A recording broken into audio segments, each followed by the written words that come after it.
Vamos a dejar eso de lado, nos vamos a ir a hablar un ratito de economía. Sí, cómo y no. si le parece, no de la coyuntura, sino vamos a ir hacia atrás y vamos a hurgar un poco en las raíces de la economía. Bueno, me parece muy interesante. Bueno, usted sabe que Alfredo Blanco, un economista con el que hablamos habitualmente, fue decano de la Facultad de Ciencias Económicas de la Universidad Nacional de Córdoba,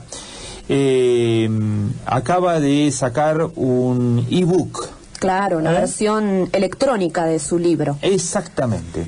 Sobre las ideas de los grandes economistas. Wow. Breve historia del pensamiento económico. Bueno, vamos a hablar de esa obra de Alfredo Blanco porque está justamente en comunicación con el programa y ya lo estamos saludando. Alfredo, ¿cómo va? Buen día. ¿Qué tal? ¿Cómo les va? Buenos días. ¿Cómo va? ¿Bien? Muy bien, muy bien. Bueno, cuéntenos un poco, primero felicitaciones por la publicación, sabemos que es de la editorial de la universidad, ¿no? Sí, es de la editorial de la Universidad Nacional de Córdoba, que ha salido la versión en ebook, como decían ustedes, que supongo que en las próximas semanas va a salir la versión en papel. Bien, esa era la primera pregunta, justamente. Sí. Si Para iba los a estar... que nos gusta ojear. A los que nos gusta, claro. O leer un libro nuevo. Sí, totalmente. Ir pasando páginas, claro, ¿sí? En la mesa de luz. Efectivamente, bueno, va a estar en versión papel entonces, físico. Sí, lo van a sacar, supongo que en algunas semanas va a salir. Bien, y eso va a estar disponible, por lo menos en la provincia de Córdoba en un primer paso. Claro, la universidad tiene una página en la cual se puede acceder a todos los libros que edita la Universidad Nacional, y cuando es versión papel se envía, digamos. Además hay otros puntos, creo, donde está disponible para comprar. Bien. Bueno, cuéntenos un poco del libro. ¿Por qué la publicación del libro? ¿Cómo nace la idea? Bueno, yo hace muchos años, realmente muchos años, que estoy a cargo de la Cátedra de Historia del Pensamiento Económico en la carrera de economista. Y bueno, a lo largo de los años uno va, digamos, adquiriendo ciertos conocimientos y profundizando en algunos temas que me interesan más.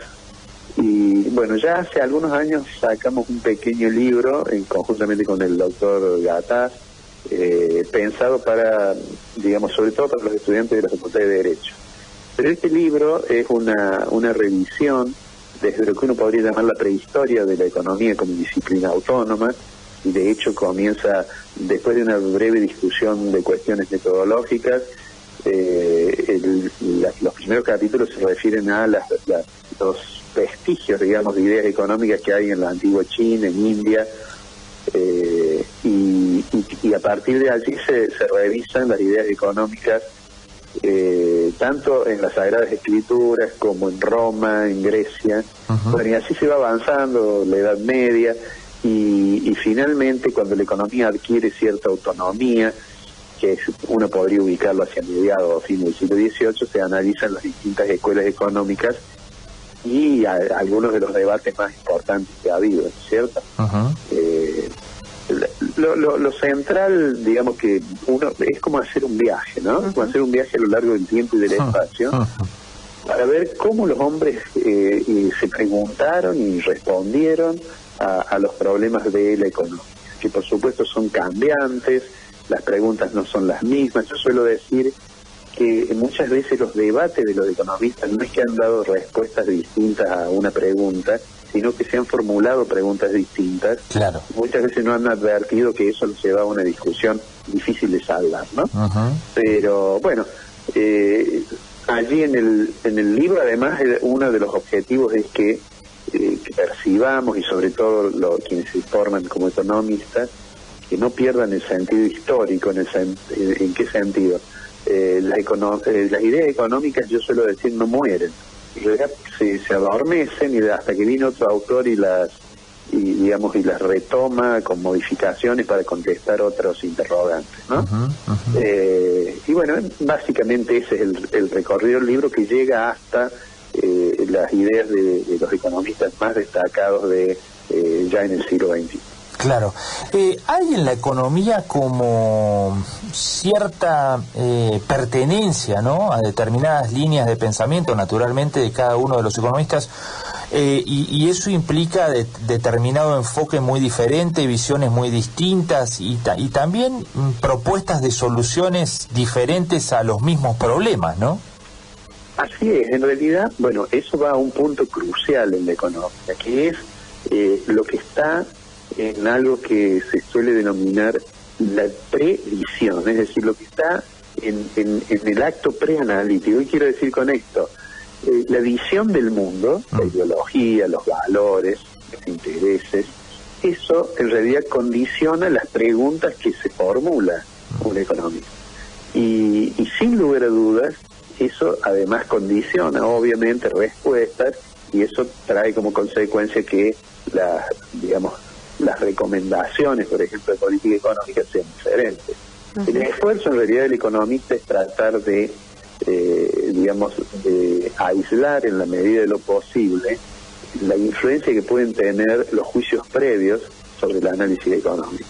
Claro. Pero sin lugar a dudas, no sé, por decirlo de una manera más llana, la economía no puede ser vista con prescindencia de la filosofía y de la política. Alfredo, usted incluye también algunas consideraciones de mujeres en la economía. ¿Qué es lo que vamos a leer ahí? Sí, porque en realidad, como en muchas disciplinas y en la sociedad en general, ha habido y todavía existe un proceso de discriminación del género, de discriminación de la mujer. En el libro en realidad hay una parte en que se hace un pequeño análisis de la discriminación, por ejemplo, que hay en la actividad económica. Es muy frecuente y hay muchos estudios que se analice cuál es la diferencia de ingresos o la diferencia salarial en el mercado de trabajo entre los hombres y las mujeres. Hay una discriminación. Bien. Y a su vez hay otra forma de discriminación, ya no en la economía, real, sino en la construcción teórica de la economía. Porque ha habido muchas economistas muy importantes y a veces en el relato, más académico, se ha omitido esos aportes. Claro. Le doy un ejemplo. Probablemente el economista más ilustrado de la escuela clásica inglesa, comienza con Adam Smith, ¿no? Las bases del liberalismo económico, pero el más ilustrado debe haber sido, muchos años después, John Stuart Mill, un intelectual notable. Sin embargo, casi se ignora que John Stuart Mill, él mismo en su autobiografía, dijo que muchas de sus obras podían haber sido firmadas como coautora con quien fue su mujer, que fue una señora que se llamaba Taylor, y sin embargo eso, en general, todos saben quién fue John Stuart Mill, no todos saben quién fue Taylor. Claro. O más recientemente, una de las economistas cercanas a Keynes, en el siglo XX, más notable, es una economista que se llama Joan Robinson, y que hizo algunas contribuciones realmente muy importantes, entre ellos, por ejemplo, la discusión sobre los modelos de competencia imperfecta, pero sin embargo tampoco, es tan mencionado. Entonces hay un capítulo que se refiere específicamente al tema de la mujer para revisar esos conceptos, y hay otro capítulo que se refiere a economistas latinoamericanos, en particular a lo que se conoce como el estructuralismo latinoamericano, ¿no? Que a veces no aparece en los textos. Nosotros en Historia del Pensamiento hay muy buenos libros, pero muchos de ellos tienen una visión más podríamos decir, muy influenciada por las ideas del mundo anglosajón o europeo, y América Latina a veces está un poco rezada. Claro. ¿Y hacia qué público apunta, Alfredo? ¿Hay que tener un bagaje de todo esto? ¿Lo podemos leer como un cuento, como una historia? El libro en realidad sirve de soporte para una materia de grado de la carrera de economista, que normalmente está en los últimos años, ¿no? Pero admite, una lectura sin que se tenga una formación sistemática muy rigurosa en la disciplina, ¿no? yo diría eso mucho más en la Argentina, que hay dos temas en los cuales todos somos especialistas, que es el fútbol y la economía. Claro, sabemos un montón de economía. Eso es verdad, ¿no? Sí. Hay un conocimiento un poco más arriba del promedio que en otros países sobre temas económicos. Absolutamente. Yo tengo una anécdota de hace muchos años, cuando era bastante joven, vino un economista de España, varios libros publicados, traducidos a varios idiomas, y yo tuve que ir a buscarlo para llevarlo a la facultad. Ajá. Y frente al hotel, estamos hablando, esto era aquel periodo que le llamamos de la Plata Dulce, ¿no? Y recuerdo que fui a buscarlo al hotel y estaba al frente del hotel, yo no lo veía, mirando una pizarra donde estaban las tasas de interés. Y él, que era un especialista, subía al auto y me dijo, además él era un especialista en matemática financiera, me dijo, ¿qué es lo que miran en la pizarra? Dice, toda esta gente, porque había un montón de gente mirando, porque todos eran de alguna manera expertos en finanzas, ¿no? Y eso se percibe cuando uno va a otros países.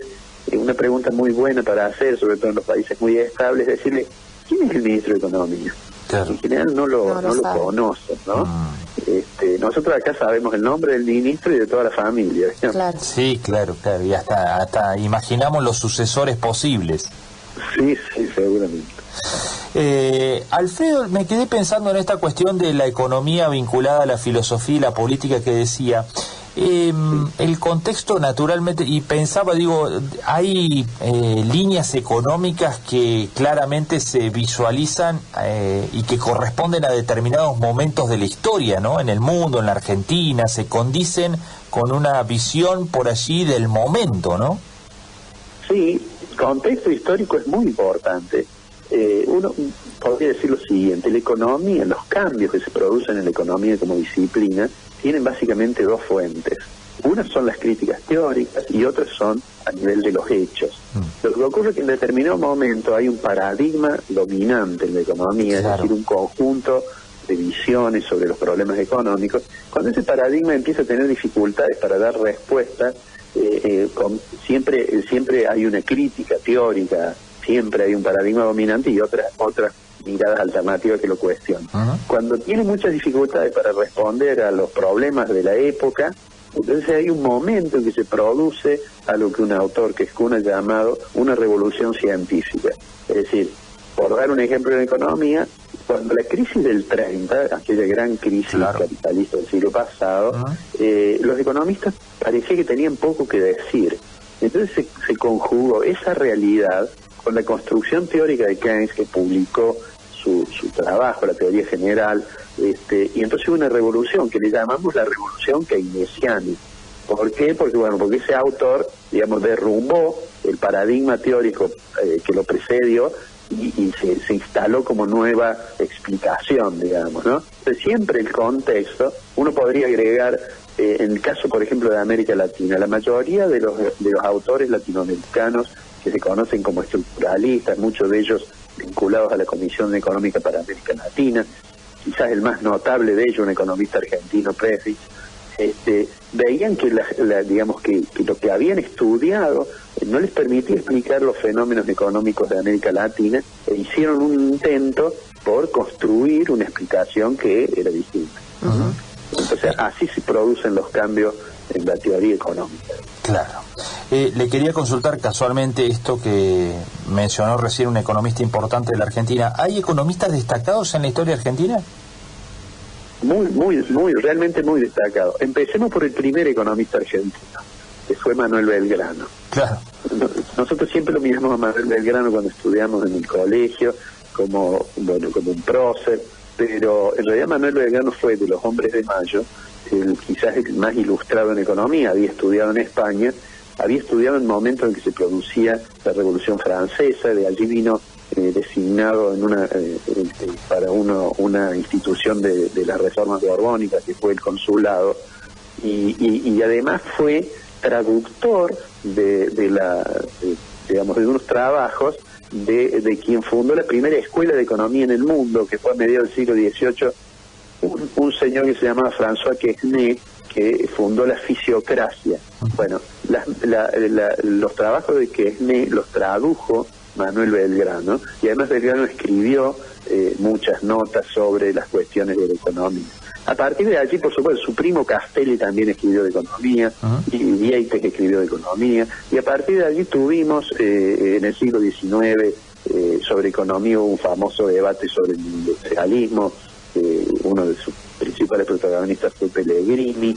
Bueno, y así, fuimos avanzando. El Presbich es un economista muy importante, no solo para Argentina, sino para América Latina. Hay un conjunto de economistas importantes. En la Universidad de Buenos Aires tuvo un profesor, que es Julio Olivera, que fue Julio Olivera, porque es fallecido, que también ha sido un notable economista argentino. Bien. Bueno, antes de despedirlo, le pido un pantallazo de cómo está la realidad hoy económica argentina. ¿Por dónde pasan las claves? Hay mucha preocupación, tema, por supuesto que va a ocurrir con la pandemia, va a ser determinante para la economía nuevamente, ¿no? Este año igual que el año pasado, pero particularmente hay mucha mirada y atención nuevamente en el tema inflación, ¿no? Sí, sin lugar a dudas. Creo que lo hablamos en alguna oportunidad. La inestabilidad del nivel general de precios de la Argentina es un indicador de lo grave que son sus desequilibrios y lo negativo que son las expectativas de los agentes respecto del tema. El índice del mes de marzo, que significa, me parece ya definitivamente rubricar que la hipótesis inflacionaria de ministro Guzmán, que está en el presupuesto, va a ser incumplible, lo del 29%, pero además porque en abril, en este mes, cuando el próximo 13 de mayo debe ser el día que se anuncie el IPC, cuando se anuncie el índice de precios al consumidor de mayo, lo anuncia el INDEC, nuevamente vamos a estar hablando de lo grave que es el problema inflacionario. Y esto, tasa de inflación muy alta, en donde la estrategia del gobierno ha sido pisar algunos precios. El gobierno ha intentado mantener algunos precios, congela precios, ha intentado mantener el tipo de cambio, lo dijo explícitamente el ministro Guzmán, el dólar iba a crecer menos que la inflación, lo cual implica atrasar el tipo de cambio. Y a pesar de todo eso, tenemos una tasa de inflación tan elevada, a lo cual se suma esto que señalabas, el interrogante sobre las necesidades que la pandemia le va a imponer a la política económica, y a lo cual se suma también, y acá tiene que ver esto de que la economía no es independiente de la política, se suma también que en un año electoral todos los gobiernos tratan de evitar la adopción de medidas que puedan tener costo político. Todo eso constituye, diría yo, un conjunto de circunstancias que nos ponen en una situación muy delicada. La estrategia del gobierno hasta ahora, me parece a mí, fue llegar a las elecciones con, por usar una palabra del ministro, con la economía un poco tranquila, con prescindencia de que se llegue o no. Todos sabemos que los programas que se asientan en retrasar algunos precios tienen un problema. Yo lo he llamado eso el síndrome del día después.